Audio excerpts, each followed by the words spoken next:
Speaker, Ministers and Deputy Ministers, Honorable Members, Amilosa.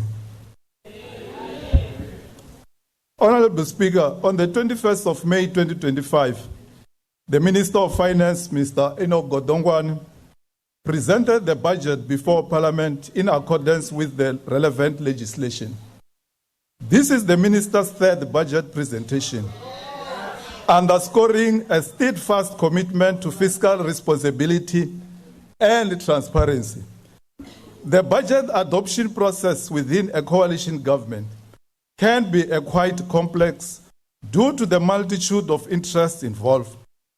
Coalition partners often bring diverse priorities, ideologies, and agendas to the table, which can complicate consensus-building efforts.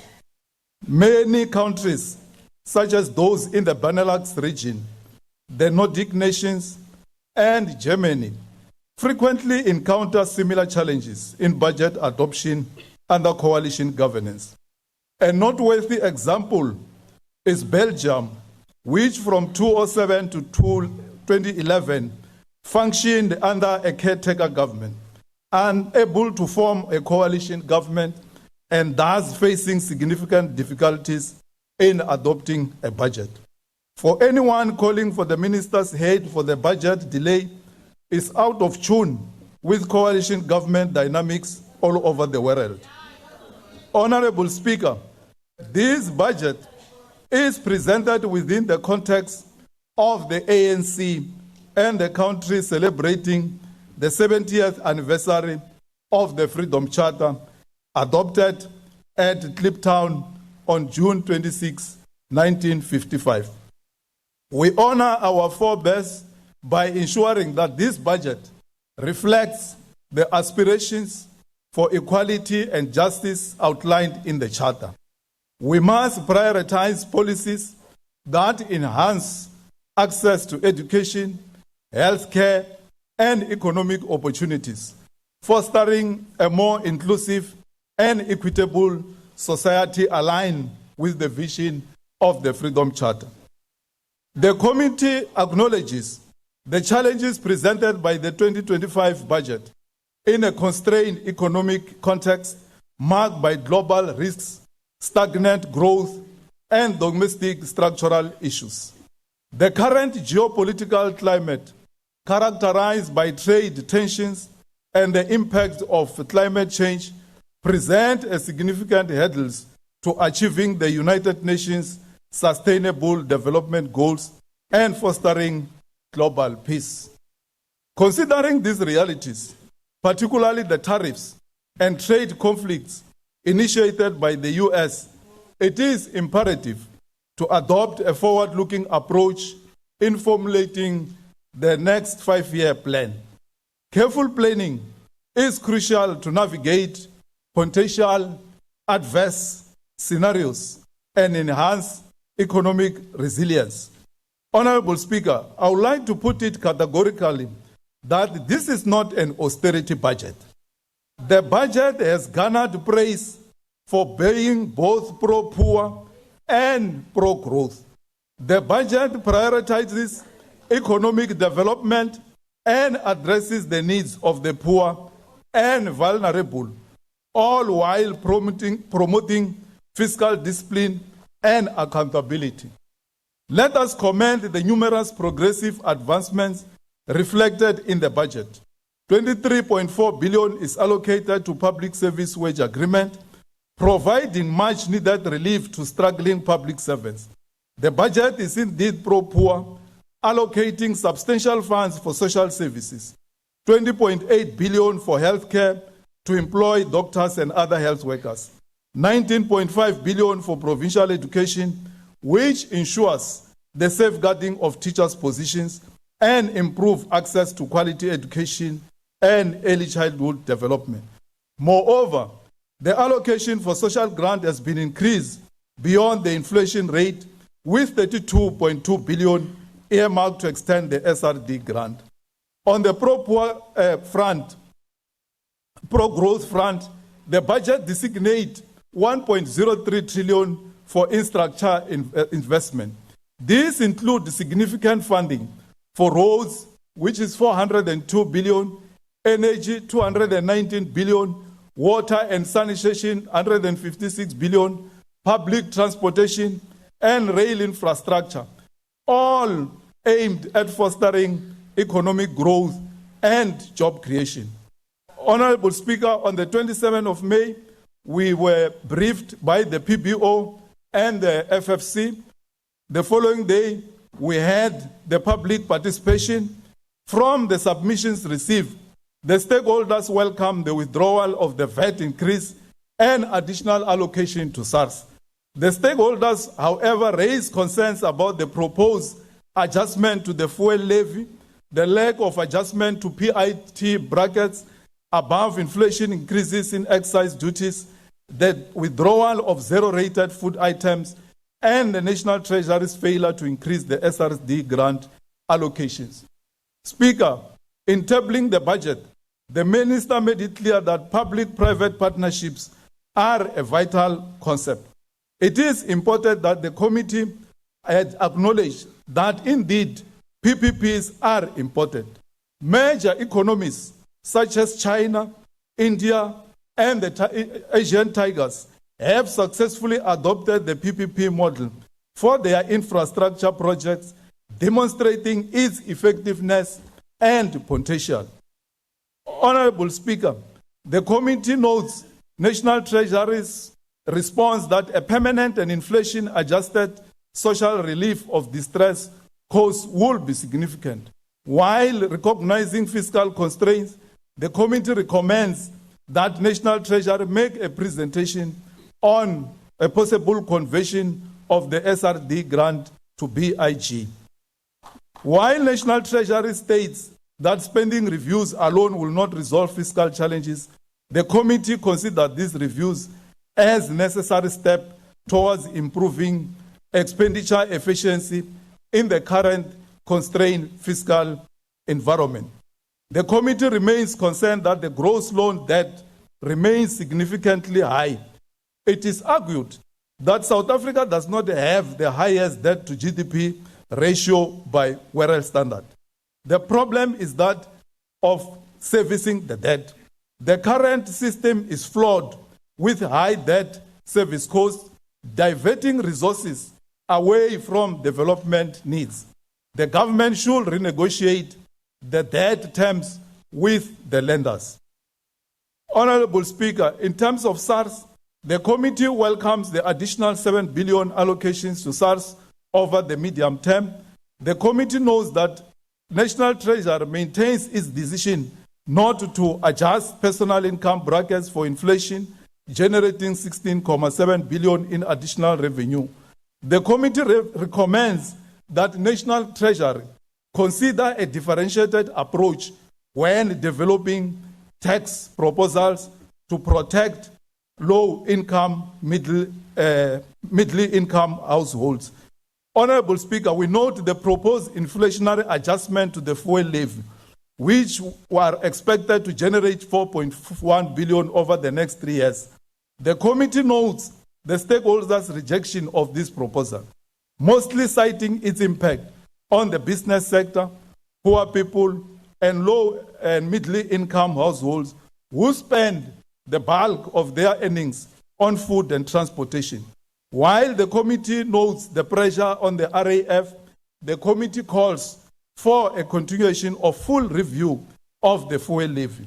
The committee acknowledges the concerns expressed by the alcohol industry regarding the impact of above-inflation excise tax increases. In light of this, the committee encourages National Treasury and SARS to enhance their dialogue with the industry and provide updates on their progress to Parliament.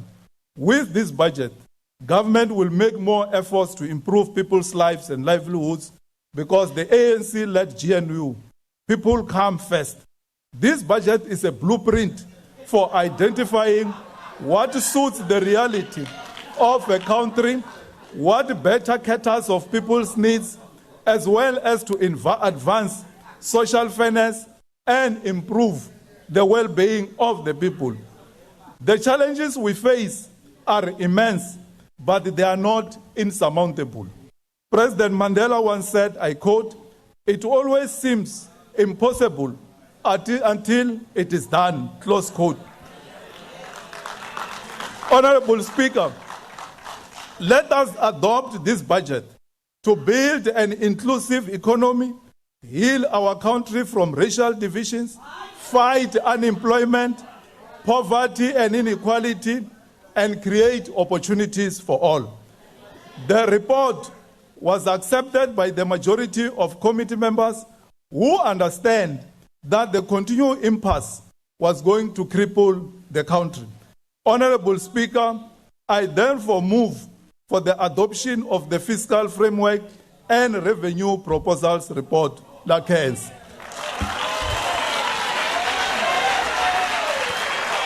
Order, honorable members. Honorable Titi van Rooyen.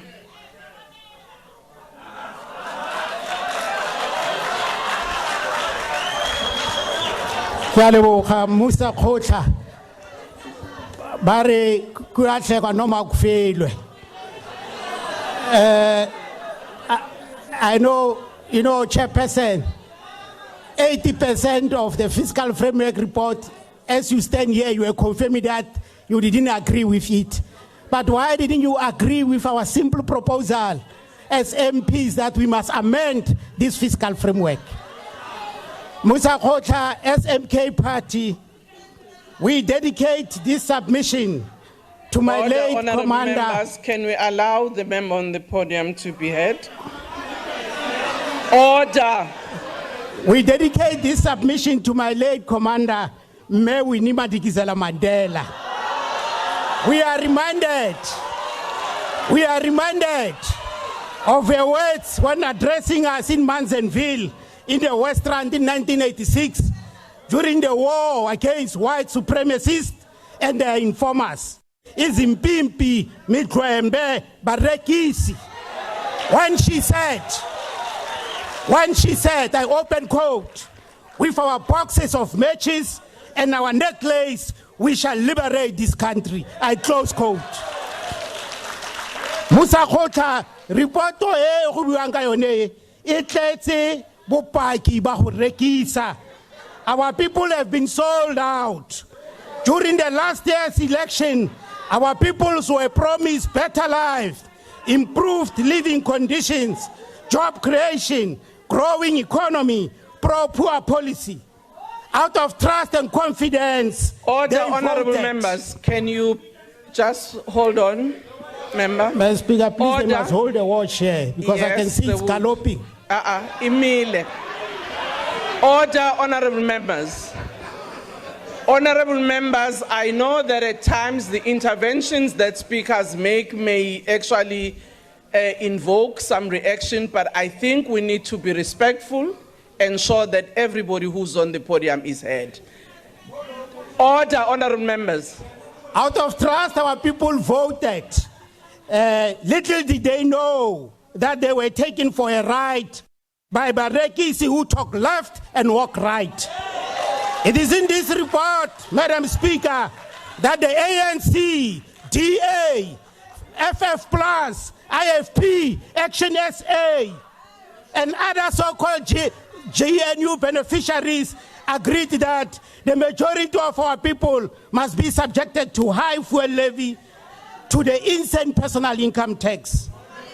Parliament Finance Committee and research think tanks advise that hiking fuel levy is the most regressive taxation system, far worse than VAT. It will increase food costs and compromise the country's food security efforts. They put participatory democracy under the bus. They refuse to listen.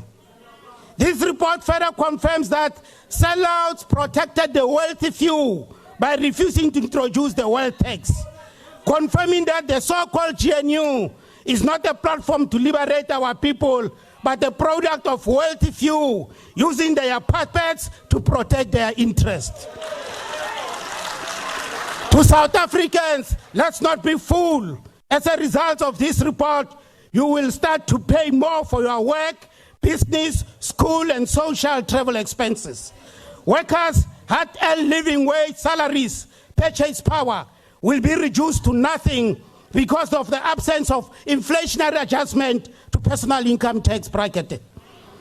As now, our life will be worse off because of the adoption of this report. MK Party says local government is around the corner. Do not forget to remind this immigrant Uti, you could not afford to travel to work. You could not afford to go to school. You could not even afford to go to a pension payout point. You could not afford to buy food as a result of this report, meant to protect the few and masters. Let's invoke the spirit of Mama Winnie Madikizela Mandela. Instead of using boxes of matches, use your hard-earned voting right to oust Zimbimpi from power and take power in municipalities and subsequently in provinces and national government. We urge all South Africans, more especially young people who have lost hope in the country political system because of acts of betrayal like this report. We urge you, go and register so as you can vote in your numbers to take power from Zimbimpi and redirect our liberation agenda in the right direction. As MK Party, we reject this report. This report is nothing else but a sellout pact. Thank you very much. Thank you. Order, honorable members. Order. Can you please sit down? Honorable Alexander.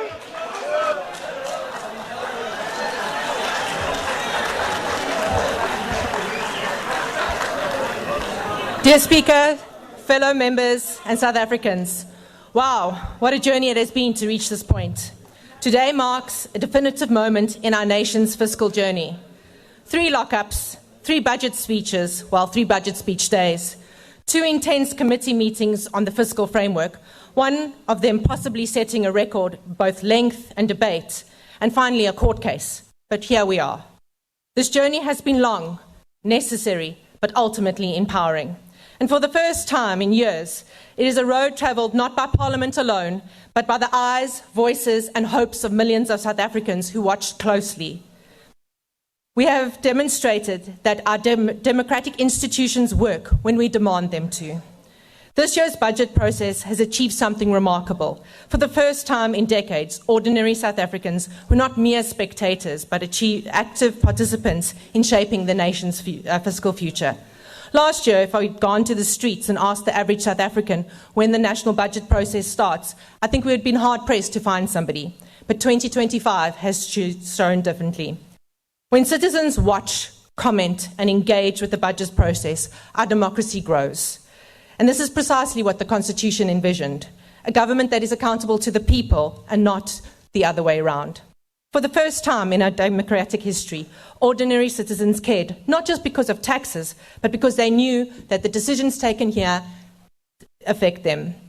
As South Africa steps into the 3rd decade of democracy and a new government is at the helm, the government of national unity, we are reminded that this nation was forged in challenge and is built in endurance. And while the waters may be choppy, we must navigate them in courage, clarity, and purpose. The GNU must prove that South Africa can govern effectively across party lines when the stakes demand it. This is also a matter of national importance that we pursue measures to grow our economy and to deliver jobs. The fiscal framework we debate today is not just numbers. It is the foundations of our national recovery. It ensures transparency in how the government collects its revenue and demands justification for every rand spent. And let's speak plainly and openly. In 2008, our debt to GDP ratio was a manageable 27%. Today, we face a forecast of 77% by the end of the year. This trajectory is unsustainable and represents a betrayal to future generations. Every rand spent on interest is stolen from our schools, clinics, police stations, and roads. We cannot build a new country on debt. We cannot create jobs at the expense of the next generation. We need to enter into a rebuild phase, and the government's spending on vanity programs, departments that duplicate functions, and those that blatantly spurge on unnecessary luxuries must go. Why? Because we're in a financial crisis. Unemployment is sky high, with more than 8 million people that don't have the dignity of work. Growth has stagnated, and hope is fragile. But South Africa is also the land with astonishing potential. The friendliest country in the world, a place of Ubuntu, resilience, and everyday kindness. Because South Africans are just lacquer like that. We embody the spirit needed for success, but kindness cannot feed our families and grow our economy. We need to match the spirit with prosperity. And prosperity looks like a child that can read for meaning, a young person who sets out to find a job and builds a greater future, trucks and trains that carry goods to reliable world-class ports, and not to harbours ranked in the worst in the world. Our very own South African businesses choose to export their goods through our neighbouring countries because they cannot stomach the shambles that are our harbours. This is unacceptable, as South Africa can be the potential for the trading hub of Africa. But for the first time in years, I see a shimmer of hope, a sense that the old ways are ending and a new path is possible. We need not accept the mediocrity of the past 3 decades, but we need to prioritise prosperity front and centre. Parliament has 2 distinct functions, passing legislation and holding the executive to account. The fiscal framework allows oppositional views to change or propose alternatives to the government's fiscal framework. And this year's budget process showed Parliament's oversight functions at its finest. It was historic to witness the committee's success in challenging the proposed 2% VAT increase, a burden South Africans could not bear. Today's unchanged VAT rate represents a victory for economic reasons and for citizen advocacy. For 3 decades, we have sung the words of our national anthem, and the last verse is more relevant today than ever. Sounds the call to come together, and united we shall stand. Those captivate perfectly the spirit that we defeated the proposed VAT increase. South Africans from every corner of this nation spoke with one voice, demanded alternatives that would not cripple the people. Today we table a proposal that is more desirable. We have a long way to go, and many belts need to be tightened, and government needs to set us on a road to excellence. But our unity has brought us to this place in the budget. Today we adopt the fiscal framework, the foundation on which our nation's budget rests. To ensure transparent fiscal transparency, provide predictability to our investors and to the credit rating agencies, and to maintain stability in the public finance management. The journey does not end here. You have taken the critical first step with us, and I urge you to remain engaged throughout the entire budget process. From today, the timer begins from the Division of Revenue Bill that must be passed in the coming days. This bill is critical for the annual piece of legislation which determines how the nationally raised finances will flow from national, province and local government. And finally, we must pass the appropriation bill before the end of July. Every step we build upon the next. There are no shortcuts in good governance. And as MPs, we are directly involved in scrutinising and voting on the legislation as it passes through the parliamentary processes. We need to ask the hard questions, demand clear answers, and vote for the best interest of South Africa. The path to prosperity requires difficult choices, unwavering accountability, and courage. For too long, you've been excluded from this process, but no more. This year, you stood with us. Stay with us and fight for a budget that delivers dignity, jobs, growth, and excellence, and not poverty and stagnation. We have far to go, but we have taken the first step. Your time is up. Honourable Maudre.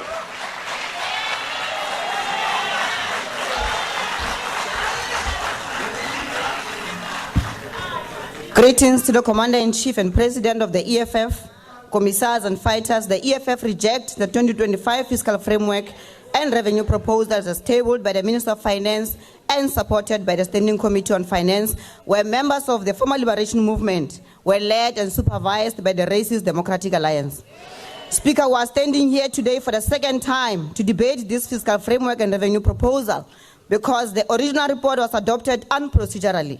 We warned you, you ignored us. You allowed the House to adopt the report that was procedurally illegal despite our advice. You allowed a framework that sought to increase VAT from 15% to 15.5% an increase profusely rejected by almost all political parties, except for the ANC, Action SA, and the so-called GNU parties.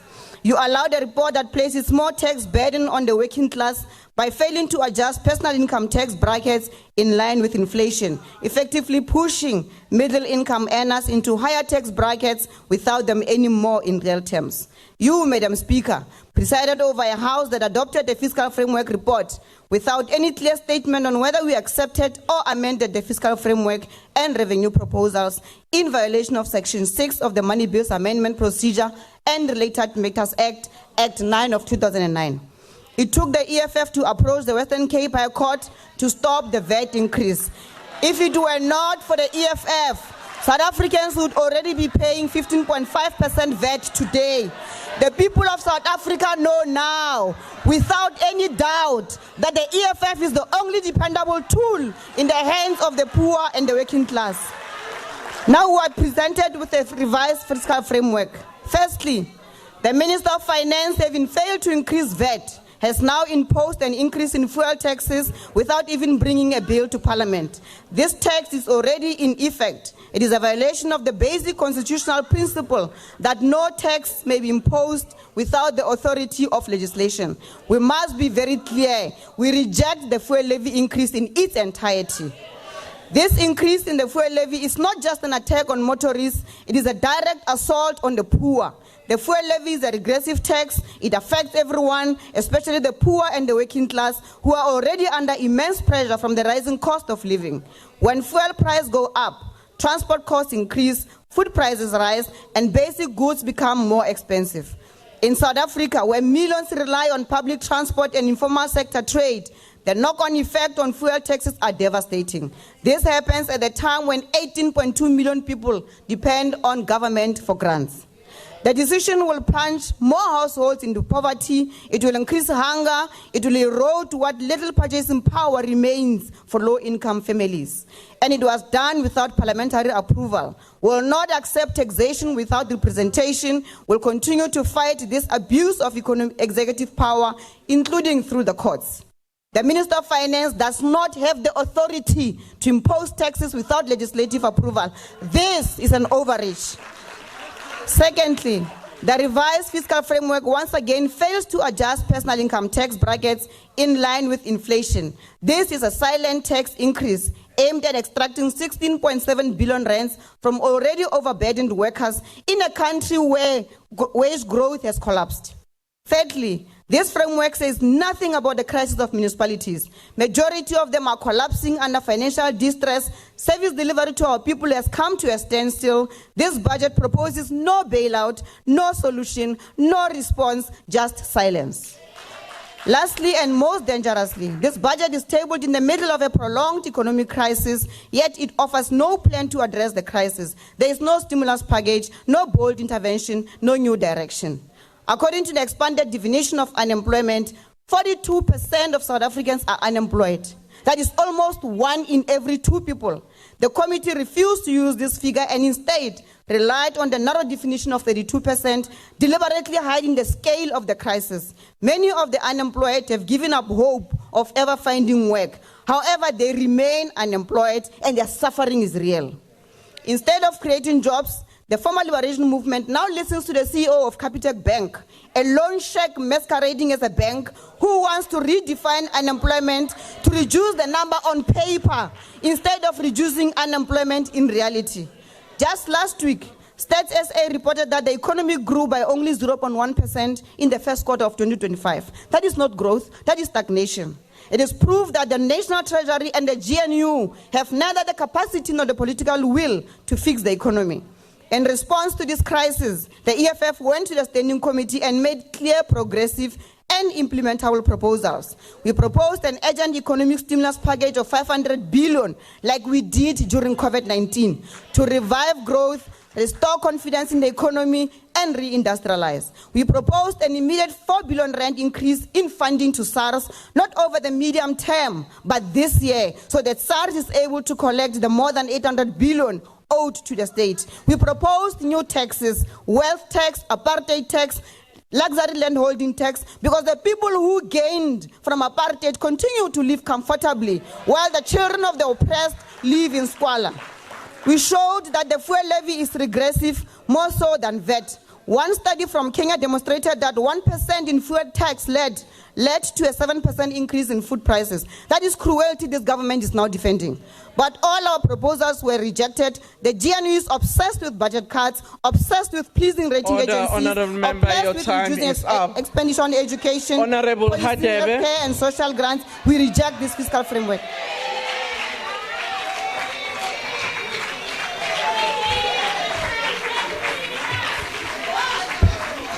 Thank you, Honorable Speaker. The Inkatha Freedom Party acknowledges the complex economic and fiscal environment in which the 2025 fiscal framework and revenue proposals were tabled. We commend the Standing Committee on Finance for the extensive engagement with stakeholders, statutory institutions, and the broader public. South Africa is grappling with stagnant economic growth, a worsening debt burden, and crisis levels of unemployment and inequality. We welcome the fact that the fiscal framework maintains allocations to critical services such as education, healthcare, and social grants, which are central to our pro-poor stance. We particularly commend the additional fund for education, preserving early childhood development and teacher employment, allocation for the employment of doctors and healthcare workers, and the continuation of social grants, including the SRD grant, albeit with concern about its limited value.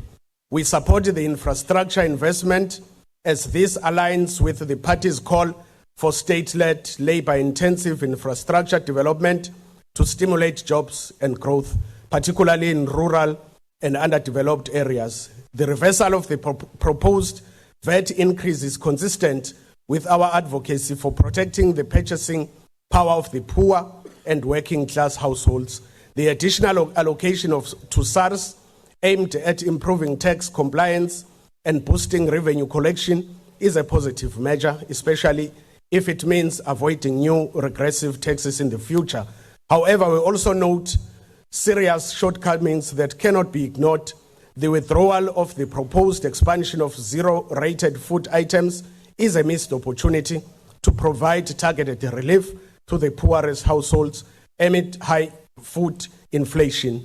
The non-adjustment of personal income tax bracket further erodes the disposable income of the working class, effectively implementing a stealth tax. These are regressive measures that undermine the pro-poor intentions claimed by the framework and risk worsening inequality at the time when our people are already under immense financial strain. Strengthening local government is a core pillar of the IFP's governance vision. We are encouraged that fiscal allocation are beginning to reflect this decentralization agenda, which must include improved municipal revenue collection, the professionalization of local administrations, and the enhanced delivery of basic services. A well-resourced and functional local government is key to restoring trust and accountability in the state, especially in rural and historically neglected communities. However, Honourable Speaker, this budget offers moments of encouragement, particularly in its protection of frontline social services and renewed commitment to infrastructure-led growth. However, it also contains contradictions, measures that may reverse gains in poverty reduction and intensify cost of living pressures on the poor.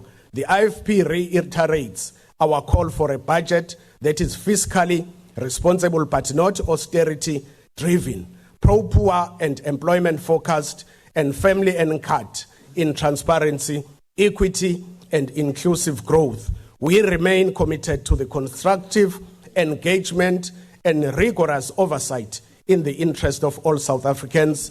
The IFP accepts the report. I thank you. Thank you, Honourable Souls.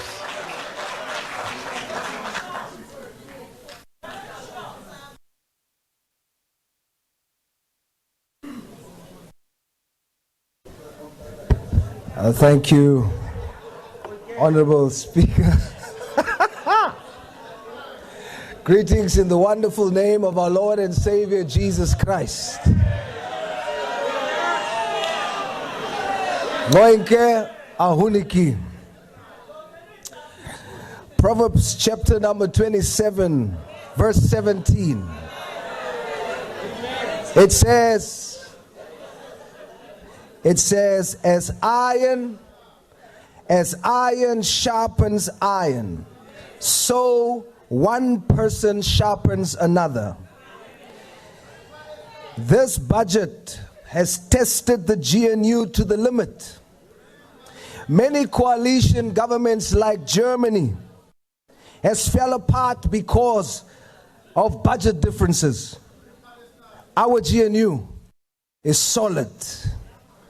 Our government passed its first and hardest test. Those amongst us here that wants the finance minister to be removed, you are living in green and red dreamland. The Minister of Finance is going nowhere. We support you, Honorable Minister. But the opposition is right when they say that the GNU is fighting. The GNU is fighting, but they are not fighting each other. Through this fiscal framework and revenue proposal, it shows that the GNU is not fighting each other. The GNU is fighting poverty. The GNU is fighting unemployment. The GNU is fighting inequality. Whilst they are fighting each other. South Africa, what you saw during this process, South Africa, was not conflict in the GNU. What you saw was friction in the GNU. And the scripture says to us that iron sharpens iron. In order for one iron to sharpen another iron, there has to be friction.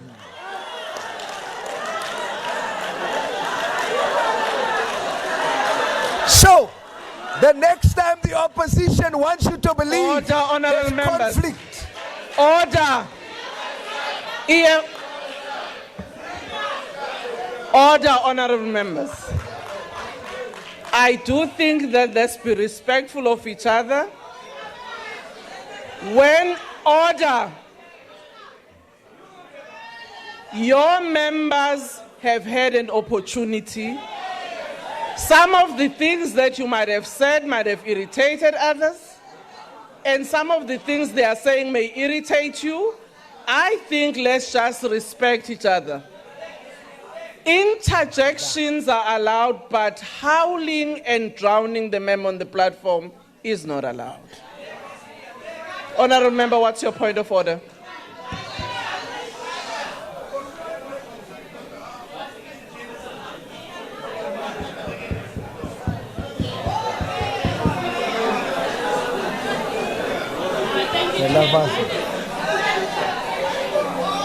Order, honourable members. I want to hear the member who wants to raise a point of order.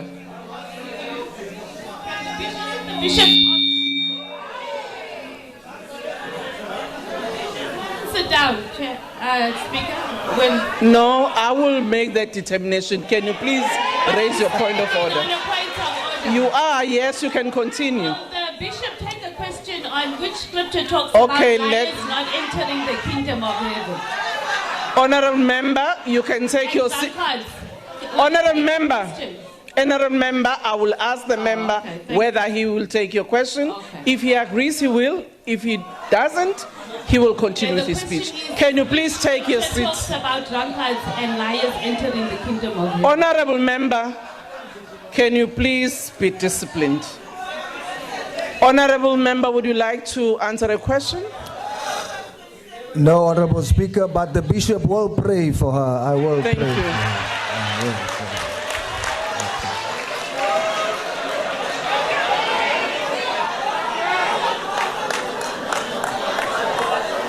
So South Africa,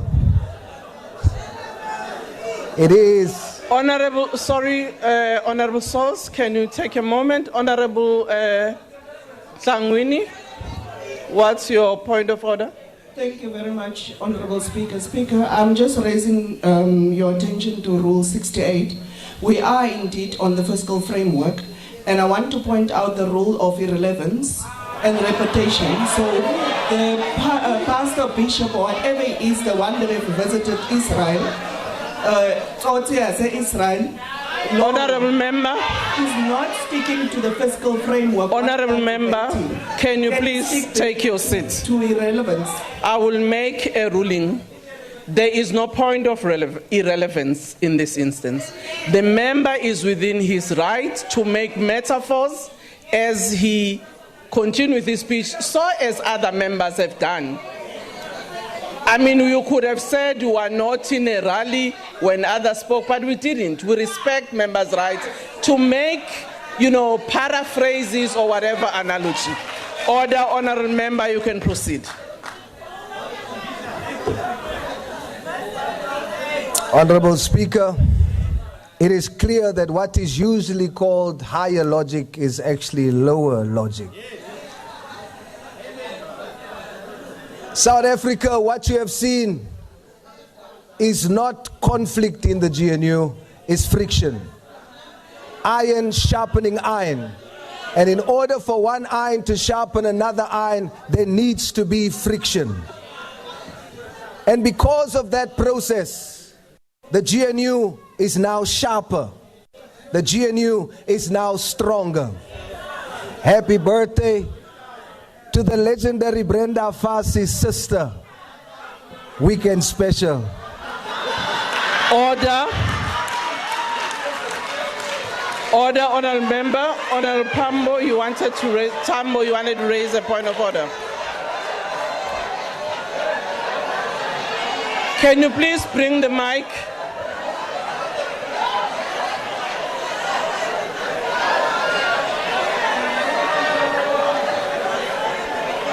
Thank you, Honorable Speaker. I want to reiterate the point about relevance because this is torture. We thought there would be an improvement in quality of contribution because at least he's gone to church, not prison. But it's worse. We're suffering something worse because of this guy. You are embarrassing us in front of the continent. You are embarrassing us. The whole world is watching us present a third budget. And he has said nothing about the fiscal framework. He doesn't know how much it is. He doesn't know how much is allocated to education. He doesn't know how much is austerity. He doesn't know anything. So what is your point of order? You are subjecting us to torture by not ruling on this irrelevance. Thank you, honorable member. We're suffering. Can you take your seat? Mediocrity. Can you take your seat? Order, honorable members. Order. Honorable members, order. Honorable members. Honorable Reddy, can you please be in order? Honorable members, you have a right to raise a point of order, but a point of debate cannot be a point of order. You have an opportunity through your members to speak on the podium on your issues. And you cannot cast aspersion on members as and when you like. Let's allow the member to finish his point. Proceed, honorable member.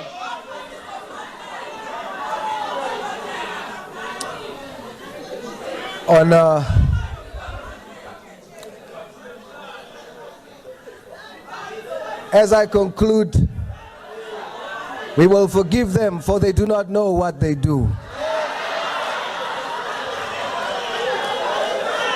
As I conclude on a point of relevance, the Patriotic Alliance supports this order, honorable member, your time is up. fiscal framework. I thank you. Honorable Vessels.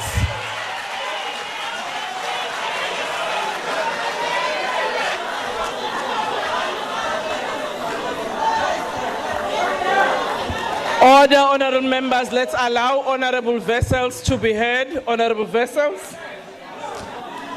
Die achtbare speaker. Order, honorable members.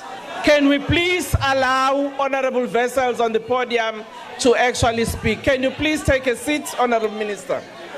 Can you please take a seat, honorable minister? Honorable vessels, can you proceed? Dankie, agbare speaker. Agbare speaker, die nare realiteit wat blyk uit hierdie fiskale raamwerk is dat Suid-Afrika diep in die moeilikheid is. En hier kan geskree word en hier kan op en af gespring word, maar die realiteit is dat die uitgawes meer is as die inkomste. Dat Suid-Afrika se skuld buite beheer is, dat dit wat ons betaal om dit te finansier, die koste daaraan verbonde buite beheer is. Dat die behoeftes van Suid-Afrikaners daar buite aan dienste soos maatskaplike dienste, gesondheidsorg, onderwys is baie, terwyl die inkomste al hoe minder word. Dit natuurlik weens werkloosheid en dit natuurlik weens die feit dat daar nie ekonomiese groei is nie. En dan verstaan die MK en die EFF nie die feit dat jy nie kan verwag dat minder as 300,000 Suid-Afrikaners meer as 40% van die persoonlike inkomstebelasting las moet dra en dan wil jy belastings instel soos weelde belastings en hoër maatskappybelastings, want jy dink daai gaans gaan net aanhou goue eiers lê. Die gaans is moeg. Die gaans gaan nie aanhou om daardie eiers te lê nie. Die eiers raak al hoe kleiner. Die inkomste raak al hoe minder. Ons het ekonomiese groei nodig en dit is wat hierdie fiskale raamwerk daarstel. I cannot hear somebody on the platform. What's the point of order? Can you take a seat, sir? Honourable Speaker, thank you. I rise in terms of Rule 69A, and the members on my right are conversing so loudly they're creating disorder in the House, and it will do them well to listen to the Speaker because he is talking sense. Thank you, Honourable Speaker. Thank you, Honourable Tambo. Thank you, Honourable Speaker. I rise on a point of order because the Honourable Member is misleading the House. He says that the Economic Freedom Fighters has called for increasing of taxation to 300,000 people in South Africa. The EFF has never called for that. Just because he knows that white people are the ones who control the wealth in this country and he feels guilty, he assumes that's the EFF position. Can you withdraw that? Honourable members. The EFF has never said we must tax 300,000 people only. Honourable member. He must withdraw. Honourable member, when you make a point of order, you do make a point of order in terms of the rule. But when we proceed and engage in the debate, it fails to be a point of order.